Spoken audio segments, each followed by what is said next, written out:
We've been going through somewhat of a rocky, exciting time when it comes to the brand new thing that's coming forth when it comes to the hip hop industry, right? You got Kendrick declaring war on the whole hip hop industry, ready to let the party die because of whatever's going on with the Diddy stuff, with the Drake stuff, with whatever's going on with all this stuff that's just not what it needs to be. Kendrick is saying it's time to watch the party die and let's change it up. Let's have a great reset when it comes to this culture. And when I hear that, not only do I hear that for hip hop, I hear that for us as well when it comes to being men and everything that people are saying when it comes to what men need to be doing. And you already know my stance when it comes to being a man. You define that for yourself. Whatever kind of man you want to be, you define that for yourself. You don't let nobody or the world tell you what to do. You know what I'm saying? Define it for yourself. How you want to be. What do you believe in? What resonate with you? How you want to go about everything and act and provide and do this and do that. If you want to be married, you don't want to be married. If you want to have kids, don't want to have kids. Man, it's all up to you.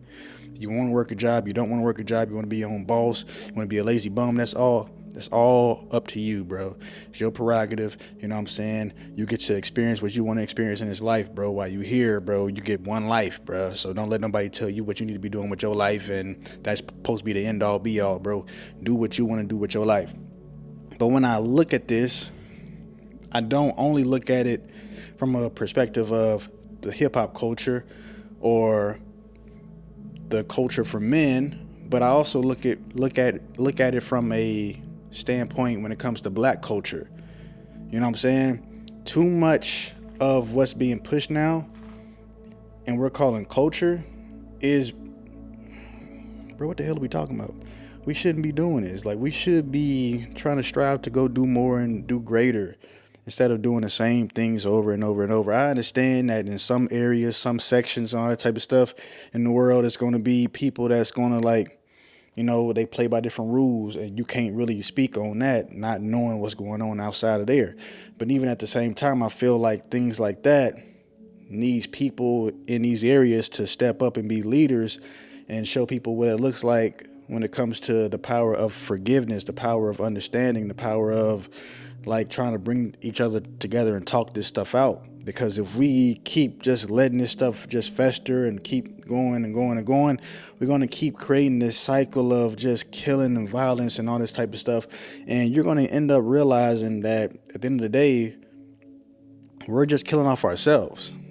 You know what I'm saying? We don't really stand on nothing when we doing all that. You know what I'm saying?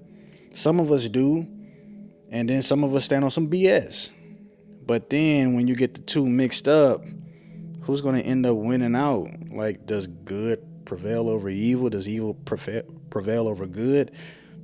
You never really know, but usually it's always evil that prevails. You know what I'm saying? I can't tell you how many times an innocent person is getting killed over some BS that ain't got nothing to do with them or something that shouldn't even be a big of a deal. A lot of people out here are dying over women and dying over male ego and all this type of stuff. And I'm coming from a place where I love my people, but when it comes to what we consider culture, I'm not with it. I'm not with it. I don't stand on it. And to be honest, a long time ago, that's why I stopped rapping. That's why I stopped doing what I do. That's why I start to focus on other things. That's why I stopped hanging around certain people, because I'm just like, oh, the way you think, the way you act, I'm trying to help you and push you forward. But I'm starting to realize that, oh, the only way I do that is by getting away and focusing on myself and bettering myself. And hopefully that hits you in some kind of way and you see that and you want to be encouraged to change your own life.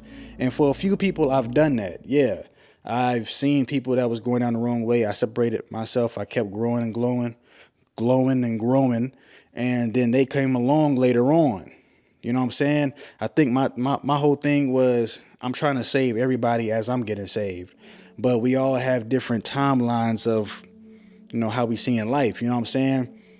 For me, it was these list of things that happened, or this situation that changed my narrative, right? But you got to understand that they didn't get to that yet. You know what I'm saying? It's going to take a little more for them, or it's somebody that changed way before me that it took way less than what I've seen. You know what I'm saying? I remember being in these streets and all this type of stuff, and I remember something happened, and one of the homies got locked up. And when he got locked up, he ended up getting like, I want to say like 2-3 years, something like that. And immediately, like one of the closer homies, all of a sudden he wasn't around like that no more. You could barely like reach him and talk to him, see him, like hang out. And it was just like, bro, why is that? Like, ever since that happened, you changed. And he was like, bro, that happened. You know what I'm saying? Like, I seen where this was going already. So before that got to where it was getting to, I had to see myself out. And I was trying to tell y'all that we need to stop, but y'all wasn't listening. You know what I'm saying? So he had to do whatever he had to do for himself, like survival of the fittest, dog. Because yeah, cool, we's doing this, we hanging out, but as soon as y'all start crashing out and I'm seeing where that's gonna end up at, this is the stuff that my people been trying to drill in my brain the whole time. Let me finally listen. Oh, they was right about this. Let me go ahead and take heed and get the hell on. Y'all ain't the people I should be hanging around. And I couldn't even fault him for that, because I was just like, when he told me that, I was sitting there like, damn, bro, like, I'm sorry I was even a bad influence on you in any kind of way. You know what I'm saying? Because I didn't know. You know what I'm saying? We only really understand or see or get to experience what we are used to. You know what I'm saying? Like, we were raised on this BS. So when we grow up and project it back into our lives with the people that we hanging out with, that's our age, of course it's going to catch up, because we've been the elders, we saw them, like, we're very impressionable as kids. The elders that was doing it, we saw they was all right. They was doing this, they was doing that, but it seemed like the way of life. It seemed like how we were supposed to be going. You know what I'm saying? It's a certain thing. Like, if you see somebody getting away with something or doing something, and you seeing them doing it for years as you're coming up, you're going to end up being like, oh, I've seen this all my life, so I'm going to go ahead and gravitate towards this too. That's one of the main things that I'd be like, I don't like to see kids seeing people smoke. I don't care what it is. Weed, cigarettes, vapes, whatever. I don't care. I remember when I was a kid, my uncles, my dad, like the older kids in the neighborhood and all that type of stuff, they were smoking. And us being young, we looking like, man, they're so cool because they're smoking. But then they'll come to us and be like, hey, smoking is bad for you, like, don't do it. But how can you tell us not to do something when you're doing it in front of us? You're making it look like it's something to do. So we're seeing your actions, we're not hearing your words. You know what I'm saying? And that's what it really is. The actions that's happening, we're gravitating towards the actions, not the words. The visual is so much stronger than the words. I think that's why so many people gotta see it to believe it. I think that's why so many people have to experience it in order to believe it. You know what I'm saying? You could tell somebody, don't do this, the stove is hot. Don't touch the stove, it's hot. But until they actually touch and feel what hot feel like, to get into their brain to tell them, oh, I don't want to do this. You know what I'm saying? They ain't gonna really understand it. And I think some situations is gonna cause for that. And that's okay. And others, if you can avoid it, please avoid it. But it is what it is. Like, at the end of the day, like, the whole thing about this culture is that we are on a trajectory of bullshit. You know what I'm saying? We come into a situation where the parents nowadays is so influenced by the music and the celebrity and the social media and what's going on that people don't think for themselves. People not think for themselves at all, bro. You got people out here that, even grown men out here that's with that sexy red stuff. I ain't saying nothing about she ain't a good artist or anything like that. I really just don't care. I see the message, and I see what it's pushing. I see what the City Girls is pushing. I see what all these rappers is pushing. I'm seeing what like people like the Drakes and the Futures and all this type of stuff. Like I'm seeing what the Young Boys and the Dirks and all this type of stuff is pushing. And I'm just like, we have to do better. I understand that every generation got some stuff going on with it, and that's cool. But at the end of the day, I'm looking at one of my cousins while he was young, growing up, listening to Young Boy, Young Boy, Young Boy, Young Boy. And now, when you see him, he's so consumed in Young Boy and that lifestyle and all that type of stuff of what he think it is, because he don't really know what he think it is, that he deems that as his true identity. And it's just like, bro, you don't know these guys. You don't even know if they really doing what they say that they doing on record. Like, why, bro? You grew up with great parents that did whatever they had to do to provide for you, bro. Like, why are you doing this? Why?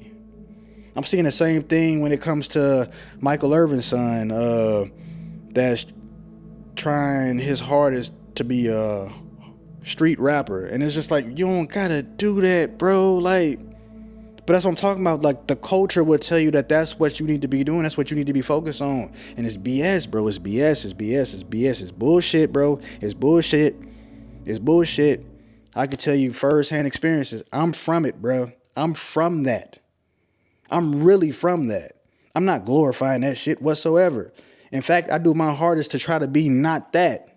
You know what I'm saying? I be around certain people and sometimes I feel insecure or I don't feel as much as them because of where I'm from and what I've experienced. I don't really use it as a strength. I'm more so like hide in the back of it and be like, I think they can see that I'm that and they shouldn't trust me or that this is that. You know what I'm saying? Like I be straight mental with it.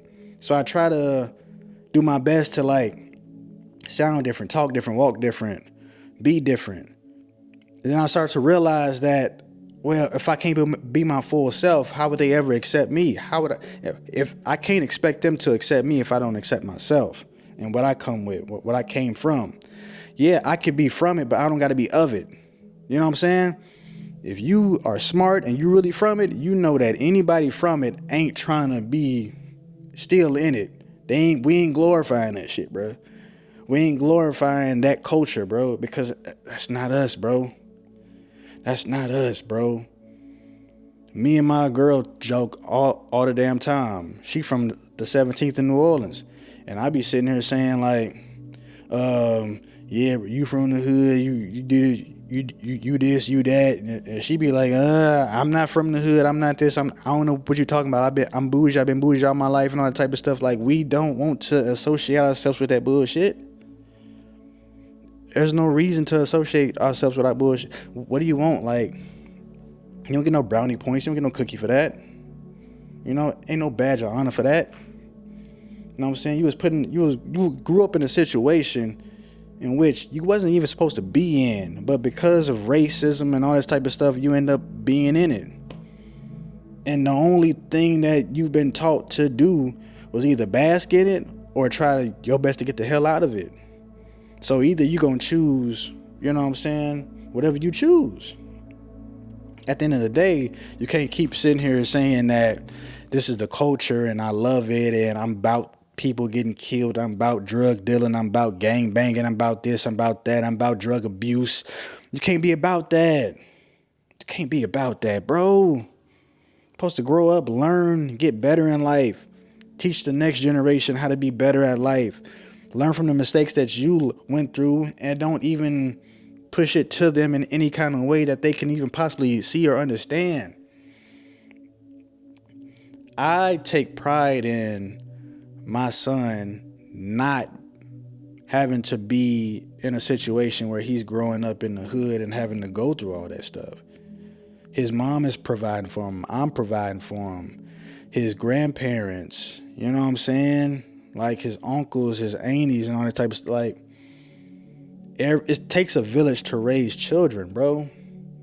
And my village is pretty solid. And I'm blessed for that. I'm so blessed for that.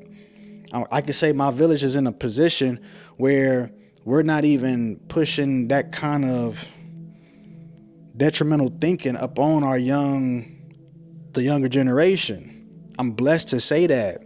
I couldn't say that for myself because around this age, 4 or 5, I was already out here doing what the hell ever. I had a cussing habit. I was cussing. I was out here cussing. You want to know something that people always don't believe about me? Is that when I was 5 years old, I was living with my great-great-grandmother, Fort Worth, Texas. And I'm just being totally vulnerable with you guys. 5 years old, and I used to hang out with my older cousin, Lil Leonard. And he was probably about 2 or 3 years older than me. And he had another homie. Okay, so I lived with my great-great-grandmother on this street. Around the corner, he lived with his great-grandmother on that street, right? So we could just walk around the corner, like we in a neighborhood where everybody know each other. So, 5, 6, 7, like we can walk around the corner. Everybody's watching us. We all good. It's nothing but old women and old men in these houses, and they know everybody that's on this block. So we good to just walk and roam all day. You know what I'm saying? And if we get in trouble, they know who to go tell. You know what I'm talking about? But we used to walk around the corner and go hang with them. So one day I walked around the corner to go hang with them while my brothers was at the house or whatever. And I'm sitting here with him, and he about to go down the street to Rob house. So, okay, cool. We going to Rob house. It's right on the corner of his street. We go to Rob house, and Rob is over there. Rob is way much older than us.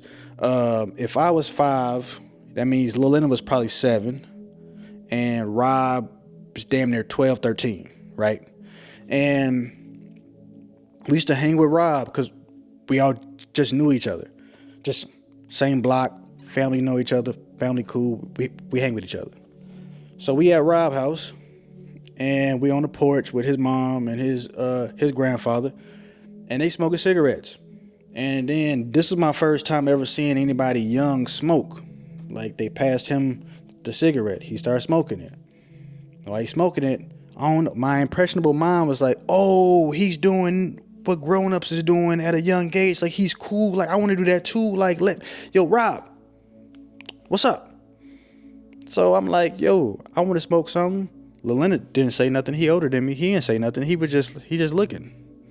Rob passed it to me. I hit it. I cough. I hit it again. And I think I put this in a song. They was like, oh, hey, I rock with you, boy. Like you that. You know what I'm saying? Because I was 5 years old and I was smoking a cigarette at 5 years old like a dumbass. But the people older than me, when I saw that, instead of telling me no, or instead of not showing it, put it in my face in the first place, they openly just passed it to me and let me do my thing. Let me choose for myself at 5 years old. Like I know what's right from wrong, for real. At 5 years old, bro. Smoked my first cigarette at 5 years old. People don't believe that. And then when they get around Lil Leonard and he tell them that that's the truth, they get around Rob and he be like, yo, that's the truth. Then they like, damn, why was you doing that? Like, nigga, I don't know. I would just chalk it up to an impressionable mind at a young age. And then when I got around my other little cousins, my brothers and all that type of stuff, I found ways to get cigarettes and get lighters. And then I start doing it on occasion in front of them just to look cool. And then they start doing it. I'm just like, whoa. So I was the bad influence that kicked off a lot of that stuff for people, and they probably don't even know it. That's how I see it now. I gotta hold that weight. I gotta hold that in here and like deal with that, bro. I really hate that part about me. I really hate that part about the culture that even exposed me to that kind of stuff, bro. I had no idea. I had no reason. I had no way in the world. There's no what I'm trying to say, I had no business doing that at such a young age, and then continuing it until I got grown. I'm like, I think I finally stopped smoking cigarettes and weed and all that type of stuff around like 16, 17. 17. Because I've been doing it for so long, I was just like, yo, like, this ain't it. You got people out here that's in their 30s and 40s still partying all the time. People don't even know. I've been in clubs and all that type of stuff, like teen clubs and like real clubs, since I was 12 years old. And people hear that. They be like, bruh, ain't no goddamn way like you was in a grown-up club at 12 years old. I promise you, everything I say, and no ball cap, boy. Like, I got plenty of people that can tell you exactly what was going on, what age I was, and how I was acting, how I was doing my thing. I got proof all through the roof, dog. But I say that to not brag or anything like that, because that ain't nothing to brag about. I say that to say, bro, I was young and living a fast life, and I had no idea what I was doing, and I had no business doing this stuff. A lot of us are glorifying things like this at a time we ain't had no business doing it. So when you get older, you done lived a whole life already, and the life that you're living right now is kind of in a rocky start because you was never led correctly. Why? Because this culture is toxic, bro, and it's allowing so many missteps. Yeah, you got people that will make sure that no matter what's going on with them, they not feeding that to their kids or the younger generation. Cool, but a lot of it is leaking through still. You know what I'm saying? It was a time in my life where I was around somebody. I don't remember who it was. I was around somebody, but I remember their family and how their family moved and everything they had going on with everything in their family. It's a black family.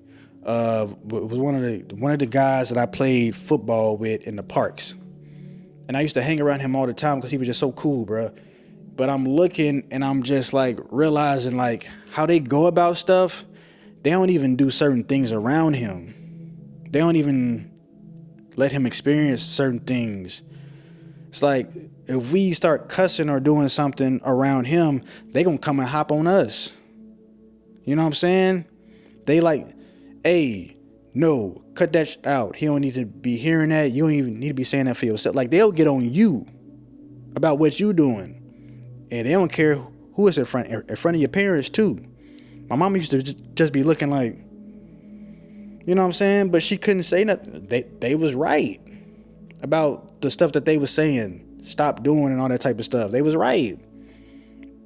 And I could only look back and say, like, as I see him now, I see how much his life has progressed, the respect he has for himself, for his people, for you. Like, the person that he is, you would think that he literally like went through no wrong, like done no wrong in his life or anything like that. Like, he just seemed like the perfect person, like the perfect energy, the perfect attitude, all that type of stuff. He's just the perfect ball of a man, you know what I'm saying? A man that you actually want to follow and be led by, you know what I'm saying? But I'm saying that to say it started in the house with his people and what they was pushing up on him when he was young. Because I remember those times where, bro, it's certain things I'm being allowed to do in my life that he wasn't being allowed to do at all. But at the same time, he was so impressionable by what they was pushing that he was on some like, oh, yeah, that sound nice, but I don't care. It's like he already had this mindset that was like 10 years ahead of me already, and he was already well mature when we was young, like 10, 11, 12, you know what I'm saying? Like, he was already somebody that was thinking 10 years ahead of me type shit, you know what I'm saying? And I look at stuff like that, and then I look at the culture. I hate the word culture. I look at the culture. Then I look at,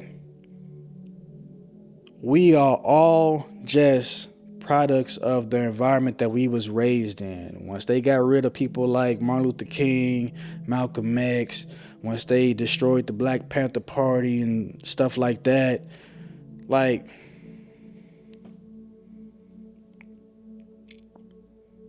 I guess it's one of them things where we was desperately looking for leaders, black leaders that can help us get to where we got to get to. And instead of looking at the right people or just taking that leadership up on ourselves, we ended up turning to the entertainment industry. We ended up turning into the rappers, the ball players, these people that weren't even proven in our eyes to be great people, great morals, like taking on the responsibility of what they putting out into the world for you to see, for the kids to get impressed by. We didn't do that the right way. So when Kendrick says it's time to watch the party die and we gotta like do away with this culture, have a great reset, great restart, it's time.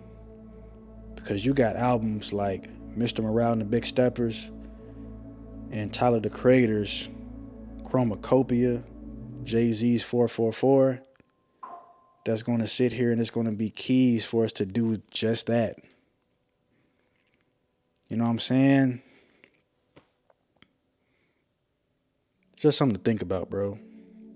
This culture shit and what we deem as culture, it's not really the culture we should be trying to project, push on high or hold to a high regard. It's bullshit, bro. I for sure think it's time to watch the party die, dog.